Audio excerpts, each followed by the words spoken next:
The first time my son called me embarrassing, he didn't whisper it. He shouted it across the school parking lot. "Dad! Stop waving at me." Every parent nearby turned. Teachers looked up from the sidewalk. A few students laughed.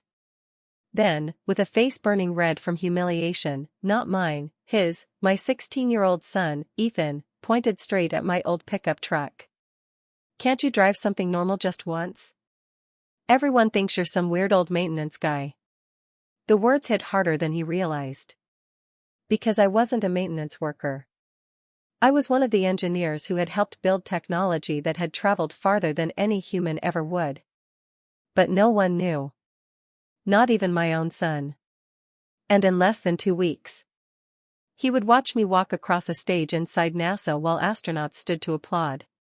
By then, it would already be too late to take those words back. My name is Daniel Carter. I'm 56 years old, a widower, and for nearly 30 years I worked in silence. If you search my name online, you'd barely find anything. That wasn't an accident. Most of the projects I worked on were confidential. Even after retirement, many details stayed sealed behind agreements I had signed decades earlier. People imagine NASA scientists giving television interviews, posing beside rockets, smiling for magazines. Most of us never appeared in front of a camera. We worked in quiet rooms. We solved impossible problems. Then we went home. At least, that used to be home. Since my wife, Melissa, passed away from breast cancer 4 years earlier, our little brick house outside Houston had become painfully quiet. Melissa had always been the bridge between Ethan and me. She knew when to make us laugh. She knew when to stop arguments before they became wounds. Without her, every conversation seemed to end with silence. Or slammed doors. That Tuesday morning wasn't different. Ethan grabbed a cereal bar instead of breakfast. "You know that's not enough food," I said. "I'm fine." "You have soccer practice after school." I said I'm fine. I sighed. "I could make eggs in 5 minutes." He rolled his eyes. "You always think everything has to be your way." "I'm just trying to." "No. You're trying to control everything." The front door slammed so hard one of Melissa's framed family photos tilted sideways. I stared at it for a long moment. Then I quietly straightened the picture. Melissa smiled back at me from the frame. "I miss you," I whispered. Every morning after Ethan left, I drove 45 minutes to the Johnson Space Center. Most people assumed I still worked there. Technically, I didn't. I had retired 8 months earlier. But retirement never lasts long when your phone number is on projects that still matter. NASA occasionally invited retired engineers back to review designs, mentor younger teams, or help solve problems nobody else had seen before. It wasn't glamorous. Usually it meant sitting in conference rooms surrounded by people half my age. I loved every minute. That morning, my former supervisor, Linda Brooks, was waiting outside Building 32. "There you are," she said, smiling. "You sound relieved." "I am. They're arguing over thermal shielding again." I laughed. "So, nothing changes." "Exactly." We walked through security together. Young engineers greeted Linda with cheerful hellos. Some recognized me. Most didn't. One young man carrying a tablet nearly bumped into me. "Oh. Sorry, sir." Linda grinned. "You know who that is?" The engineer looked confused. "No." She folded her arms. "That's the man whose heat distribution model you're still using." The young engineer's eyes widened. "The Carter model?" I immediately shook my head. "Please don't call it that." "But it is. It's just math." Linda laughed. "That's exactly why nobody outside these buildings knows what you've done." I preferred it that way. Recognition had never interested me. Making things work did. Around noon, Linda asked me to stay after the meeting. I've been waiting to tell you something. Her smile looked different this time. Warmer. Prouder. She slid a sealed envelope across the table. I opened it carefully. Inside was an invitation. NASA's Distinguished Public Service Medal. For extraordinary engineering contributions spanning 3 decades. My hands froze. I thought they stopped considering retired engineers. They made an exception. I couldn't speak. Linda's eyes shimmered. You deserve this, Daniel. The ceremony was scheduled in 12 days. Families were encouraged to attend. I thought immediately of Ethan. Maybe. Just maybe. This could finally help him understand why I had missed birthdays for launch emergencies. Why I'd come home exhausted. Why his mother had always defended me. Maybe he'd finally see me as more than the quiet man driving an old truck. When I arrived home that evening, Ethan was sitting on the couch wearing headphones. I smiled. I have something important to tell you. He didn't even look up. Can it wait? It'll only take a minute. He sighed dramatically and pulled one earbud out. What? I've been invited to a special ceremony at NASA. So, I'd really like you to come. He shrugged. Is this another retirement thing? No. What is it then? I hesitated. They're giving me an award. He stared at me for 2 seconds. Then. He laughed. Not a polite laugh. Not an awkward laugh. A real laugh. You? He shook his head. Seriously? I forced a smile. Yes. For what? I opened my mouth. But before I could answer, his phone buzzed. He looked down, smiled instantly, stood up, and headed toward his room. Sorry, Dad. Tyler's waiting online. Ethan. He never turned around. The bedroom door clicked shut. Still holding the invitation in my hand. I suddenly wondered if my own son would believe a room full of astronauts before he'd ever believe me. I stood outside Ethan's bedroom for almost a minute. The invitation was still in my hand. I raised my fist to knock, then lowered it again. What was the point? If I forced him to listen, he'd only hear words. He wouldn't hear me. So I slipped the envelope back into my jacket pocket and walked downstairs. Melissa used to tell me, you can't win every battle by explaining. Sometimes people need life to introduce you properly. I smiled sadly at the memory. I hope you're right, I whispered. The next morning started worse than the last. Ethan rushed through the kitchen wearing his soccer jersey. Can you sign this? He asked, tossing a permission form onto the counter. I reached for a pen. Sure. What's it for? A college showcase tournament. That's wonderful. It costs $300. I looked up. When's the payment due? Friday. I'll transfer it today. He nodded without looking at me. No thank you. No smile. Just another task completed. As he headed toward the door, I said carefully, about the NASA ceremony. He groaned. Dad, seriously? I just wanted to know if you'd think about coming. He turned around with frustration written all over his face. I've already got plans that weekend. What plans? Tyler's birthday. What time? Why does it matter? Because maybe you could come for part of the ceremony. He rubbed his forehead. You don't get it. Help me understand. My friends already think you're different. I frowned. What does that mean? They see you picking me up in that ancient truck. It's reliable. They don't care if it's reliable. They're teenagers. Exactly. He threw his hands into the air. The dads around here own businesses, wear nice suits, drive new cars. And you wear the same faded jacket every week. I looked down at the blue work jacket I'd worn for years. Melissa had given it to me on my 40th birthday. The cuffs were worn. The zipper stuck sometimes. But it reminded me of her. I like this jacket. I know. He sighed. That's the problem. Then he walked out. The front door closed gently this time. Oddly enough. That hurt even more. At NASA, the younger engineers were testing a prototype cooling system for an upcoming mission. The room buzzed with excitement. Charts covered every monitor. Models sat across long tables. I watched quietly from the back until one engineer frowned.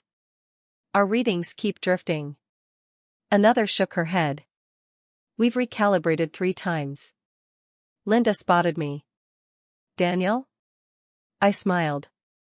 Mind if I look? Within minutes I noticed the issue.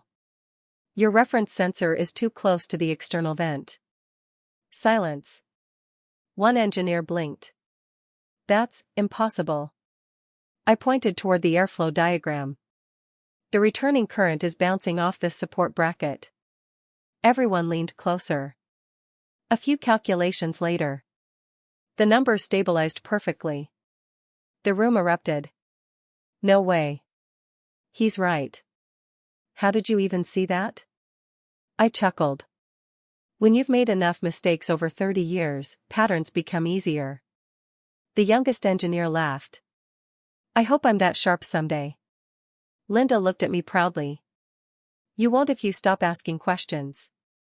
As everyone returned to work, a young intern approached. Mr. Carter? Yes? My grandfather worked here. Oh? He always talked about someone named Daniel. I smiled politely. There are a lot of Daniels. He said one engineer stayed overnight for 4 straight days to save a Mars project. I laughed. That sounds unhealthy. It was you. I didn't answer. She smiled. He always said heroes don't always wear uniforms. Her words followed me all afternoon. Heroes. I had never thought of myself that way. I was simply a man who loved solving problems. That evening I stopped by the grocery store. As I pushed my cart toward checkout, someone called my name. Daniel Carter? I turned. Standing there was Michael Alvarez. My old project manager. We hadn't seen each other in nearly 15 years. He wrapped me in a hug. I heard the news. You already know? The medal? He laughed. The whole engineering community knows. I was hoping to keep it quiet. You've been keeping everything quiet since 1994. He glanced around. Your family must be excited. The smile slowly disappeared from my face. They don't really know. He looked confused. What do you mean? My son thinks I'm mostly fixed equipment. Michael stared at me. You're kidding. I wish I were. But Daniel. He lowered his voice. You helped design systems that are still protecting spacecraft. I know. And your son doesn't know? I couldn't talk about most of it. What about after retirement? I never wanted to sound like I was bragging. Michael sighed. Sometimes humility becomes invisibility. Those words hit harder than I expected. Sometimes humility becomes invisibility. Was that what had happened? Had I hidden my work so well that I disappeared inside my own home? When I got back, Ethan wasn't there. A note on the refrigerator read, Dinner at Tyler's. Back later. I placed the groceries on the counter and started cooking anyway. Out of habit. 2 plates. 2 glasses. Then I remembered. Only one person would eat. I carried my dinner into the living room. Melissa's favorite chair still sat beside the window. No one had used it since she passed. Sometimes I imagined she was still there. Watching. Listening. Wondering why the 2 people she loved most had become strangers. Halfway through dinner, my phone rang. It was an unfamiliar number. Hello? Mr. Carter? Yes. This is Rachel Simmons from NASA Public Affairs. Oh. I'm calling about the medal ceremony. Of course. We're preparing a short video honoring your career. I don't need a video. She laughed gently. It's already happening. I'd rather keep the attention on the current teams. We understand. She paused. But there's one request. What is it? We'd like to interview people whose lives you've influenced. I smiled awkwardly. I'm not sure there are many. Oh. She sounded almost amused. There are quite a few. Really? We've already received messages from former engineers in 6 states. I blinked. 6? And one retired astronaut insisted on recording a personal message. I couldn't speak. Rachel continued softly. Mr. Carter, you have no idea how many people admire you. After the call ended, I sat alone in complete silence. Admired. Respected. Remembered. Everywhere. Except the place that mattered most. Then headlights swept across the living room wall. Ethan was home. I stood, hoping tonight might be different. But as he stepped inside, laughing into his phone, I overheard words that made my heart sink. Nah. My dad isn't important. He laughed again. He just thinks he is. And standing only a few feet away. I realized my own son had no idea someone else had just called to tell me I was about to receive one of the highest civilian honors NASA could give. Those words echoed in my head long after Ethan went upstairs. My dad isn't important. He just thinks he is. I didn't confront him. I wanted to. Every part of me wanted to walk upstairs, knock on his door, and ask, "Is that really how you see me?" But I already knew the answer. Instead, I walked into the garage. The old pickup sat exactly where it always had. Its silver paint had faded years ago. There was a dent on the driver's door from a grocery cart, and the dashboard had over 280,000 miles on it. I rested my hand on the hood. Melissa used to tease me. You know you can afford another truck. I know. So why don't you? Because this one still works. She'd smile. No, Danny. Because you're sentimental. She wasn't wrong. This truck had driven us home from the hospital after Ethan was born. It had carried bicycles, Christmas trees, camping gear, science fair projects, and furniture. It had taken Melissa to hundreds of chemotherapy appointments. It had brought her home for the last time. Replacing it had never felt right. I climbed inside and closed the door. For a few minutes, I simply sat there. Then I cried. Not loudly. Just enough to let the ache out. The next afternoon, Linda stopped by my office carrying 2 coffees. You look tired. I didn't sleep much. She handed me a cup.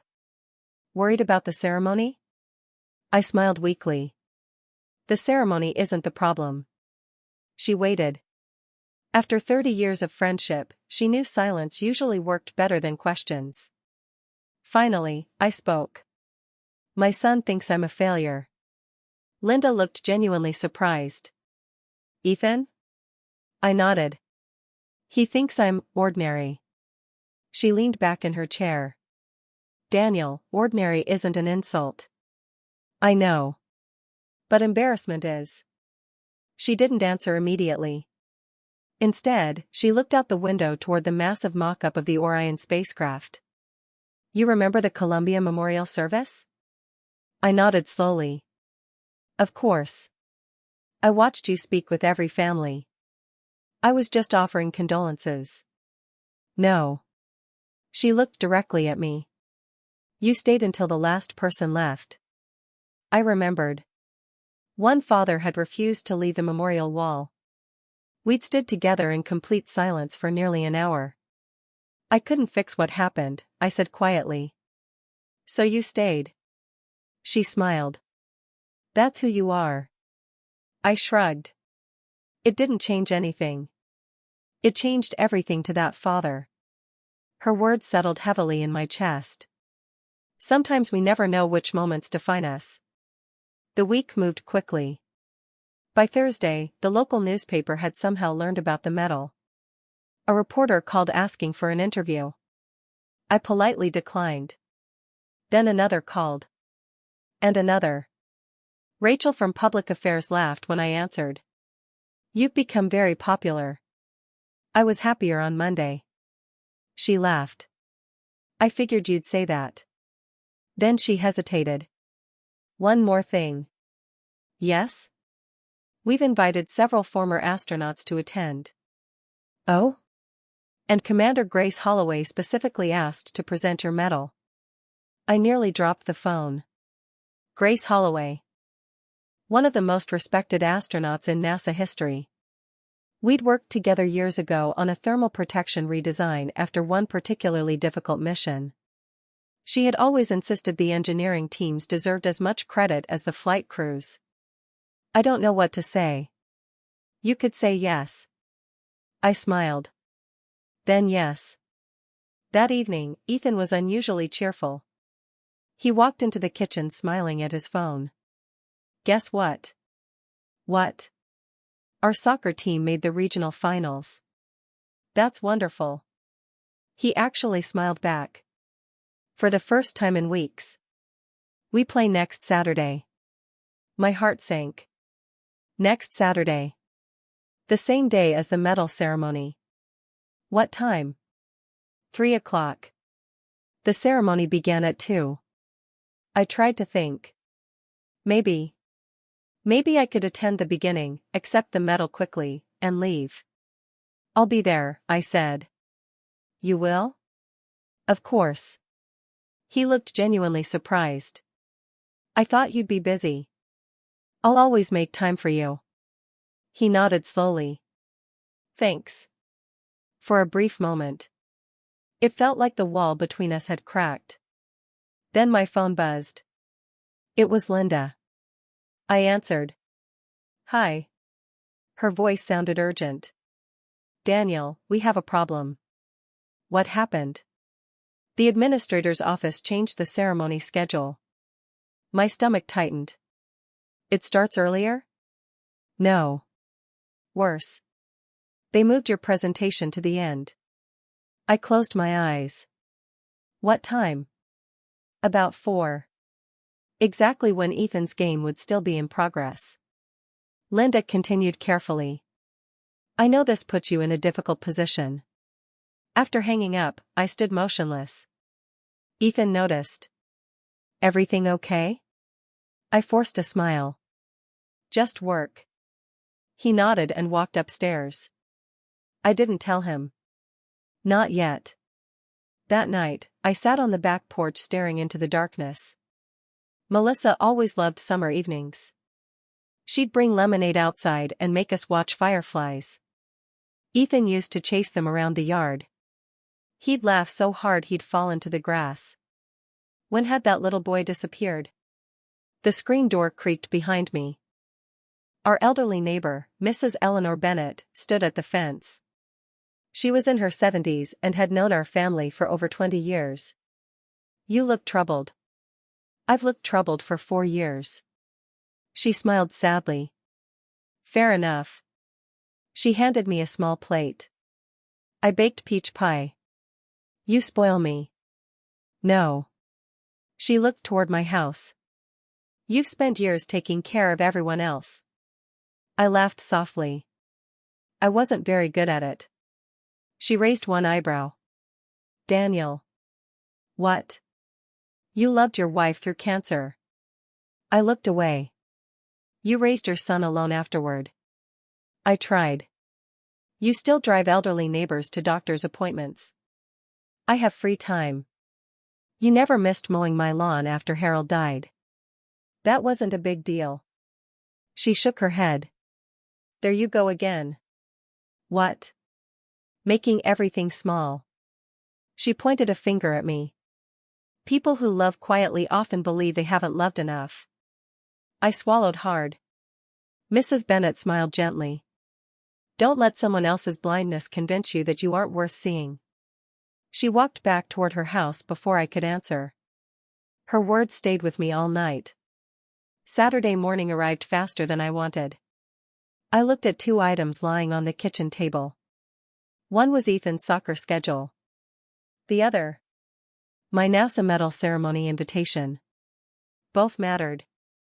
Both were once-in-a-lifetime moments. And for the first time in my life, no matter which door I walked through, someone I loved would believe I had chosen the other over them. Saturday arrived beneath a bright Texas sky. The house was unusually quiet. Ethan came downstairs already dressed in his team warm-up jacket, a soccer bag slung over one shoulder.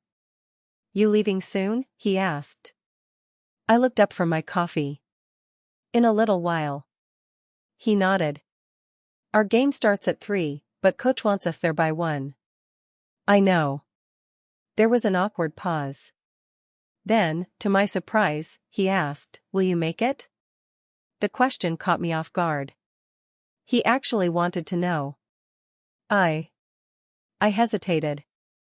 "I'm going to try my best." His smile faded. "You don't know. I have something important today too." He sighed. "It's always something. Ethan." "It's okay." He picked up his bag. "I get it." "No, you don't." He stopped at the door but didn't turn around. "You know what my friends say?" I stayed silent. "They say parents always show up when it really matters." The front door closed. This time, it sounded final. I sat there for another minute before picking up my keys. The drive to NASA felt longer than 45 minutes. Traffic moved normally. My thoughts didn't. By the time I reached Johnson Space Center, the parking lots were already filling with guests. Families dressed in suits. Children holding cameras. Retired engineers greeting old friends. Inside the auditorium, volunteers hurried from row to row, checking name cards. Rachel Simmons spotted me. "There he is." She walked over with a warm smile. "You clean up well." I laughed, adjusting the navy suit I rarely wore. I almost forgot how uncomfortable ties are. "You'll survive." She handed me a small folder. "The program." I glanced through it. My name was the final recipient. Exactly as Linda had warned. Commander Grace Holloway would present the Distinguished Public Service Medal. After that, there would be a short tribute video. Then remarks from the NASA administrator. At the bottom of the page, one line caught my eye. "Family recognition." I frowned. "What does this mean?" Rachel smiled. "After the medal presentation, we'd like your family on stage for photographs." My heart sank. "There may not be anyone." She looked confused. "I thought your son was coming." "He has another commitment." Rachel's expression softened. "I'm sorry." Before I could answer, Linda approached. "Daniel." She pulled me aside.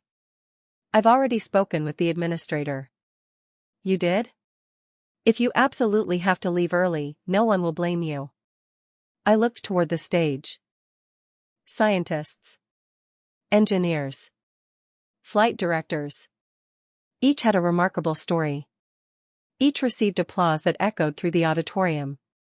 I clapped sincerely for every one of them. Yet every few minutes, my eyes drifted toward my watch. 2:35. 2:52. 3:08. Ethan's game had started. I imagined him scanning the sidelines. Looking for my truck. Looking for me. The thought twisted inside my chest. Then my phone vibrated. I glanced down. One unread message. From Ethan. For a second, hope rushed through me. Maybe he'd scored. Maybe he wanted to tell me something. I opened it. "Guess you're not coming." Just 5 words. But they weighed more than any rocket I'd ever helped launch. I typed quickly. "I'm sorry. I wish I could explain." Before I could hit send, the lights dimmed. Rachel stepped onto the stage. Ladies and gentlemen, before our final presentation, we'd like to recognize a man whose work has quietly shaped countless missions over the last 3 decades. My name appeared on the giant screen. Applause filled the room. I stared at the unfinished message. Then slowly, I locked my phone. There was no explanation short enough to erase his disappointment. I walked toward the stage. The audience rose to their feet. I hadn't expected that. The standing ovation grew louder. I recognized faces across the auditorium. Former coworkers. Young engineers. Astronauts. Mission controllers. People I hadn't seen in years. Commander Grace Holloway smiled as I reached her. She leaned toward the microphone. Most people know the names of astronauts. The audience grew quiet. But astronauts never fly alone. She turned toward me. They fly because people like Daniel Carter spend thousands of quiet nights solving problems no headline ever mentions. Applause erupted again. She continued. When our shuttle returned safely through impossible heat conditions years ago, reporters thanked the crew. She smiled. I thanked Daniel. My eyes filled with tears. Grace placed the medal around my neck. It felt surprisingly heavy. Not because of the medal. Because of the memories. Melissa. The late nights. The missed birthdays. The sacrifices. The dreams. Then the tribute video began. Photos from decades of missions filled the screen. Images of younger engineers. Launches. Control rooms. Late-night meetings. Then faces appeared one after another. Former colleagues sharing memories. He taught me that there's always another solution. He never took credit. When I thought about quitting, Daniel convinced me to stay. Then a retired astronaut appeared. I trusted my life to equipment designed by teams led by Daniel Carter. The room became completely silent. He never asked for recognition. So today, the astronaut smiled warmly. We're recognizing him anyway. People laughed through their tears. I stood frozen. Overwhelmed. Then the video changed unexpectedly. Rachel looked confused backstage. Linda looked confused too. This wasn't in the rehearsal. The screen faded to black. A new image appeared. An old family photograph. Melissa. Me. Little Ethan sitting on my shoulders. My heart skipped. A recording began. Melissa's voice. Soft. Gentle. Alive. If you're watching this, Danny. The entire auditorium went silent. Then you finally let them thank you. I couldn't breathe. No one had told me this recording existed. And as Melissa's voice filled the room. Thousands of miles away, on a soccer field across town. My son had just discovered something that made him abandon the match without saying a single word. The soccer match had barely reached halftime when Tyler's older sister came running toward the sidelines, waving her phone. Ethan. He turned, breathing hard after a sprint down the field. What? You need to see this. Coach Ramirez frowned. We're in the middle of a game. I know, she said, trying to catch her breath. But I think it's about his dad. Ethan jogged over reluctantly. If this is another stupid video. It's not. She held out her phone. A local Houston news station was streaming the NASA ceremony live. The caption at the bottom of the screen read, NASA honors legendary engineer Daniel Carter with Distinguished Public Service Medal. Ethan blinked. Daniel Carter? That's your dad, isn't it? He laughed nervously. No, my dad doesn't. His words faded as the camera switched to the stage. There I stood. Wearing a dark suit. A medal around my neck. Commander Grace Holloway standing beside me. The audience applauding. Tyler walked over. Dude. Another teammate looked at the screen. Wait. Isn't that your father? Someone behind them whispered. I thought his dad fixed maintenance equipment. Coach Ramirez slowly took the phone. His eyes widened. I know that astronaut. The camera returned to the stage just as Melissa's recorded message continued. If Ethan is with you today. Her voice trembled slightly. I hope he knows something I tried very hard to teach him. The audience listened without moving. Greatness doesn't always look impressive. It doesn't always wear expensive clothes. It doesn't always drive a fancy car. Sometimes. It comes home tired. It misses sleep. It quietly carries responsibilities nobody else can see. The room had become so still that every breath felt loud. Then Melissa laughed softly in the recording. Daniel would probably be embarrassed that you're all listening to this. People smiled. He always believed the work mattered more than the person. She paused. But if our son ever forgets who his father really is. Her voice cracked. Please remind him that the strongest men are often the quietest. Back at the soccer field. Ethan's face had turned completely white. His teammates looked at him differently now. Not with pity. With amazement. Tyler stared at the phone. You never told us. Ethan couldn't answer. Coach Ramirez handed the phone back slowly. You should go. What? Go to your father. The game. I'll explain. Coach smiled gently. Some moments only happen once. Ethan looked toward the field. Then back at the screen. Without another word. He grabbed his backpack and started running toward the parking lot. Dad. It was the first time in years he'd whispered that word with pride instead of frustration. Meanwhile, inside the auditorium, I still hadn't recovered from hearing Melissa's voice. When the recording ended, there wasn't a dry eye in the room. Commander Holloway quietly handed me a handkerchief. You'll need this. The audience laughed softly. I smiled through tears. Thank you. The NASA administrator stepped to the podium. Daniel Carter has repeatedly refused interviews, publicity, and recognition. He looked directly at me. So we'll simply tell the truth. He picked up a folder. His engineering work contributed to multiple spacecraft safety systems. Another page. He mentored over 100 engineers.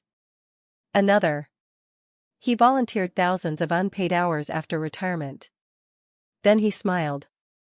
My favorite statistic? He closed the folder. There isn't one. Because numbers can't measure character. The audience stood once again. The applause seemed endless. As photographs began, Rachel quietly approached. Daniel? Yes? I think someone is asking for you outside. I frowned. Who? I don't know. They wouldn't give their name. Excusing myself, I walked toward the lobby. Glass doors overlooked the entrance plaza. Outside. A teenage boy stood beside my old pickup truck. Hands trembling. Eyes red. Even from 50 yards away. I recognized him instantly. Ethan. He saw me through the glass. For one brief second, we simply stared at each other. Then he started running. I pushed through the doors just as he reached the steps. Before I could say a word, he threw his arms around me. Not politely. Not awkwardly. Like the little boy who used to jump into my arms after preschool. I'm sorry. His voice broke. I'm so sorry. I wrapped my arms around him. It's okay. No. He stepped back, tears pouring down his face. It's not okay. I was horrible. Ethan. I laughed at you. He couldn't stop crying. I told everyone you weren't important. People exiting the ceremony slowed down. No one interrupted. They simply watched. My son looked at the medal hanging around my neck. I didn't know. I know. You never told me. There were things I couldn't tell. His shoulders shook. I thought. He couldn't finish. You thought I was ordinary. He nodded. I was wrong. I smiled gently. No. He looked confused. I am ordinary. You just watched a room full of extraordinary people receive awards. I placed a hand on his shoulder. I happened to be one of them. He shook his head. No. His voice was barely above a whisper. I watched them stand because of you. Silence settled between us. Then Ethan noticed the old pickup behind us. He looked at it for a long moment. I used to hate that truck. I laughed. I know. He wiped his eyes. Can we? He hesitated. Can we drive home in it? Before I could answer, someone behind us began clapping. Then another. Then another. I turned. Nearly the entire auditorium had gathered outside. Astronauts. Engineers. NASA employees. Families. They weren't applauding the medal anymore.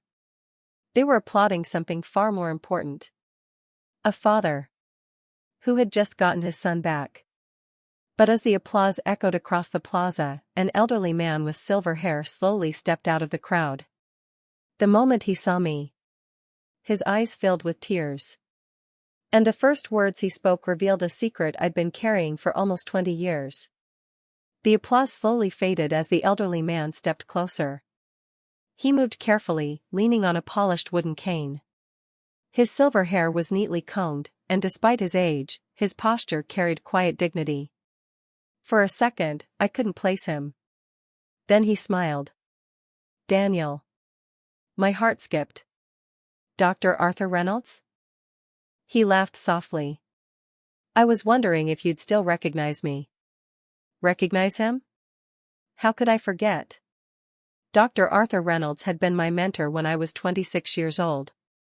He was the engineer who had given me my first opportunity at NASA. Without him, none of this would have happened. I embraced him gently. I thought you retired to Colorado. I did. So what are you doing here? He looked toward the medal around my neck. I wouldn't have missed today for anything. Ethan stood quietly beside me, still trying to process everything. Dr. Reynolds noticed him. This must be your son. I smiled. It is. Ethan. My son extended a nervous hand. It's nice to meet you, sir. Dr. Reynolds ignored the handshake. Instead, he pulled Ethan into a warm hug. I've wanted to meet you for years. Ethan looked surprised. You have? Oh, yes. He stepped back, smiling. Your father talks about you far more than he talks about rockets. Ethan looked at me. You did? I chuckled. Probably too much. Dr. Reynolds laughed. Every Monday. I frowned. Every Monday? You'd come into my office after the weekend. He pointed at me. Ethan learned to ride his bike. Another smile. Ethan lost his first tooth. He chuckled. Ethan thinks dinosaurs could beat astronauts. People nearby laughed. Dr. Reynolds looked at Ethan again. I knew your childhood long before I knew your face. Ethan's eyes filled with tears. I didn't know. No. Dr. Reynolds shook his head. Because your father never bragged about himself. He smiled warmly. He bragged about you. Ethan covered his mouth. For years, he'd believed I was emotionally distant. Yet strangers knew the happiest moments of his childhood because I'd carried those memories with me everywhere. After a few minutes, photographers asked for one final picture. This time, they insisted Ethan stand beside me. As the cameras flashed, he quietly whispered. I'm proud of you, Dad. Those 5 words meant more than the medal hanging around my neck. After the ceremony ended, we drove home together. In the old pickup. For the first time in years, the silence wasn't uncomfortable. It was peaceful. Halfway home, Ethan finally spoke. Can I ask you something? Anything. Why didn't you ever tell me what you actually did? I kept my eyes on the road. When you were little, most of my work was classified. And later? I didn't want my job to become my identity. He frowned. What do you mean? I wanted you to love me because I was your father. Not because people thought I was important. He stared out the window. I guess I made the opposite mistake. What mistake? I decided you weren't important because nobody talked about you. I smiled sadly. We all judge too quickly sometimes. He nodded slowly. I judged you every day. A few miles later, he pointed toward a diner. Dad? Yeah? Can we stop? Hungry? Not really. Then why? He smiled. I've never taken you out for lunch before. I laughed. No. You haven't. Inside the diner, the waitress recognized me almost immediately. Weren't you just on TV? I smiled awkwardly. For a few minutes. She grinned. Congratulations. Thank you. Before I could order, Ethan interrupted. My dad designed safety systems for spacecraft.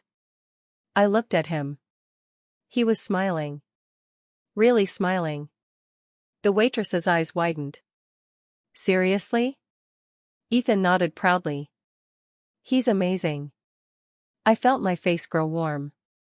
You don't have to exaggerate. I'm not. For the rest of lunch, Ethan asked question after question. What was your first launch like? Were you ever scared? Did astronauts really call you? What was Mom's favorite mission? Each answer led to another story. Stories I'd never thought anyone wanted to hear. When we arrived home that evening, the mailbox was overflowing. Most of it was ordinary mail. Bills. Advertisements. One large envelope caught my attention. NASA headquarters. I opened it carefully. Inside was a handwritten letter. Not from an administrator. From Commander Grace Holloway. It read, Daniel, today people applauded your career. I hope they also noticed your character. The mission succeeded because of engineers. The engineers succeeded because of mentors. And many of us became better people because of you. Thank you for choosing humility over recognition. The world needs more people like you. I folded the letter carefully. Ethan looked at me. You've got a lot of letters like that? I smiled. A few. Can I read them sometime? Of course. That night, after dinner, Ethan disappeared upstairs. About an hour later, he came back carrying a dusty cardboard box. He placed it on the kitchen table. I found these in Mom's closet. I recognized the box immediately. Melissa's keepsakes. Inside were old family photographs, birthday cards, vacation tickets, drawings Ethan had made in elementary school. And a stack of sealed envelopes. Each one had the same handwriting. Melissa's. Each one had a year written on the front. Ethan looked confused. Why are there so many? My heart began to race. I remembered. Years ago, after her diagnosis, Melissa had written letters for future milestones. Just in case she wasn't there. One envelope remained unopened. Across the front, in her handwriting, were the words. For Ethan, when you finally understand your father. Neither of us had ever seen it before. Ethan looked at me with trembling hands. Then he slowly reached for the envelope. Ethan held the envelope as though it might fall apart if he breathed too hard. Neither of us spoke. The kitchen clock ticked softly. Outside, the sun slipped below the trees, painting the windows with the same warm orange light Melissa had always loved. I don't know if I should open it, Ethan whispered. I swallowed. Your mother wanted you to. His fingers trembled as he carefully broke the seal. A single folded letter slipped into his hands. He unfolded it slowly. The first line alone made him stop breathing for a moment. My sweet Ethan. If you're reading this, then something wonderful has happened. He looked up at me, confused. Wonderful? I nodded toward the letter. Keep reading. His voice shook. My sweet Ethan. If you're reading this, then something wonderful has happened. Not because life has become easy. Not because your father became famous. But because you finally started seeing people with your heart instead of your eyes. A tear rolled down Ethan's cheek. He continued. I've watched your father for many years. The world may someday thank him for the things he's built. But I thank him for something much bigger. He made our family feel safe. Ethan wiped his eyes. When I was too weak to stand, he carried me. When I was afraid, he smiled so I wouldn't be. When money was tight, he never let us feel poor. He gave up promotions that would have taken him farther from home. He missed celebrations because he was helping protect strangers he'd never meet. And somehow, he still believed he wasn't doing enough. The room was completely silent. Ethan's voice cracked again. If one day you're angry with your father, please remember something. He paused to catch his breath. The easiest person to misunderstand is the one who's quietly sacrificing for you. He couldn't hold back his tears anymore. The paper shook in his hands. The world celebrates loud people. But families are built by quiet ones. He looked at me through blurred eyes. I'm sorry. I gently shook my head. Finish. He nodded. The day you truly understand your father, give him a hug from me. Because I won't be there to do it myself. The last line nearly broke both of us. And tell him. He was always enough. Ethan lowered the letter. Without saying a single word, he walked across the kitchen, wrapped both arms around me, and cried harder than he had since the day we buried Melissa. This time, I cried with him. Not because we were grieving. Because we were healing. For a long time, neither of us let go. Weeks passed. Something inside our home had changed. Not overnight. But steadily. The silence disappeared. Breakfast became conversations instead of arguments. Sometimes Ethan would ask about NASA. Other mornings he'd ask about his mother. Every answer brought us a little closer. One Saturday, I walked into the garage and found Ethan standing beside my old pickup. He was washing it. Carefully. Even polishing the faded headlights. I laughed. I thought this truck embarrassed you. He smiled without looking up. I was wrong. He gently rubbed a scratch on the driver's door. This truck carried my family. He looked at me. I think that's pretty special. I couldn't argue with that. A month later, Ethan asked if he could visit Johnson Space Center with me. Linda greeted him with a huge smile. So this is the famous Ethan. He laughed nervously. I guess so. Everywhere we walked, people stopped to greet me. Engineers. Technicians. Security officers. Custodians. Each had a story. Your father helped me through my first project. He convinced me not to quit. He stayed late to help when no one else did. Ethan listened quietly. By the end of the tour, he leaned toward me. You knew everyone's name. I tried. They all remembered yours. I smiled. People remember how you make them feel. He nodded thoughtfully. I finally understand. That evening, as we drove home, he looked out the window. Dad? Yeah? I don't think success is what I thought it was. What do you think now? He smiled. I think success is when people trust you. Even when nobody's watching. I glanced at him. Your mother would have loved hearing that. He smiled back. I think she already did. Months later, Ethan stood on another stage. This one was much smaller. His high school held an annual Community Leadership Award. Students expected it to go to the class president or the football captain.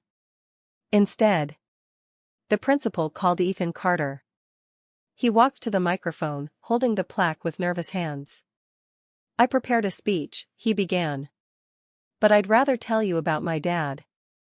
I sat in the audience, completely caught off guard. My father taught me something I almost learned too late. He looked directly at me. I used to think successful people were the loudest people. A few students laughed knowingly. I thought expensive cars meant achievement. He smiled. I thought recognition created value. He shook his head. I was wrong. The auditorium became silent. My dad showed me that real character is what you do when nobody is clapping. His voice became emotional. He spent years helping people he'd never meet. He never asked for attention. He never told me how important his work was. I had to discover it myself. He smiled through tears. And I'm grateful I did. The audience turned toward me. Then, one by one, people began to applaud. Not because of NASA. Not because of a medal. Because of a son's words. As the applause filled the auditorium, Ethan stepped off the stage and walked straight to me. He didn't care who was watching. He hugged me tightly. "I love you, Dad." I smiled. "I love you too, son." Later that night, after everyone had gone home, I stood alone in the backyard. The stars stretched across the Texas sky. Somewhere up there, spacecraft were still traveling through the darkness, protected by the work of thousands of people whose names the world would never know. I smiled. For years, I believed my greatest achievement was helping humanity reach farther into space. I had been wrong. My greatest achievement wasn't a spacecraft. It wasn't an equation. It wasn't even a medal from NASA. It was raising a son who finally understood that the greatest people in life are often the ones who never ask to be noticed. And somehow, that felt bigger than the stars themselves.